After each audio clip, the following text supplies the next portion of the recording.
നമ്മുടെ ഗാർഡനിലുള്ള പോണ്ട് നല്ലപോലെ ഹെൽത്തി ആയിട്ട് പ്ലാന്റൊക്കെ വലുതായി വരുന്നുണ്ട്. പക്ഷേ അതിൻ്റെ കൂടെ തന്നെ ഹെയർ ആൽഗയും നല്ലപോലെ വലുതാവുന്നുണ്ട്. ഇത് നമ്മൾക്ക് കുറച്ച് നമ്മൾ വൈൽഡിൽ നിന്ന് എടുത്തുകൊണ്ട് വന്ന പ്ലാന്റ്സ് അതിനകത്ത് കിടക്കുന്ന കാരണമാണ് ഈ ഹെയർ ആൽഗ അതിൻ്റെ കൂടെ വന്നതാണ്.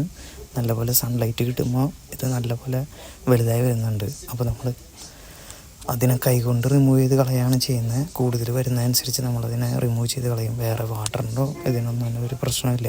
നമ്മുടെ ഒരു ഡക്ക് വീഡ്സും നല്ലപോലെ വലുതായി വരുന്നുണ്ട്. ഇപ്പോൾ സൺലൈറ്റ് കിട്ടുന്നത് കാരണം ഇത് നല്ലപോലെ ഇങ്ങനെ വന്ന് കാരണം നമ്മളതെടുത്ത് ചെടിക്കൊക്കെ ഇട്ട് കൊടുക്കുകയാണ്. അപ്പോൾ അതിന് നല്ല വളമായിരിക്കും. പിന്നെ നമ്മൾ കൂടുതലെടുക്കുന്നില്ല കാരണം ഇടയ്ക്കയുടെ മുട്ട താഴെ ഉണ്ടാവാൻ വഴിയുണ്ട്. അപ്പോൾ അത് കാരണം നമ്മൾ ടോപ്പിലുള്ള ആൽഗ മാത്രമാണ് റിമൂവ് ചെയ്ത് കൊടുക്കുന്നത്. പിന്നെ നമ്മുടെ പ്ലാന്റെല്ലാം നല്ലപോലെ വലുതാവുന്നുണ്ട്. ഫോക്സ് ടെയിലൊക്കെ പെട്ടെന്ന് വലുതായി വരുന്നുണ്ട്. നല്ല ടെമ്പറേച്ചറായി ഇവിടെ. ഇപ്പോൾ നാട്ടിലെ പോലെ ഒരു ടെമ്പറേച്ചറാണ് ഇപ്പോൾ ഇവിടുത്തെ വാട്ടറിനുള്ളത്. ഇടയ്ക്ക് ഫിഷ് എല്ലാം നല്ല ഹാപ്പി ആയിട്ട് തന്നെ നിൽക്കുന്നുണ്ട് ഈ ടാങ്കിൽ.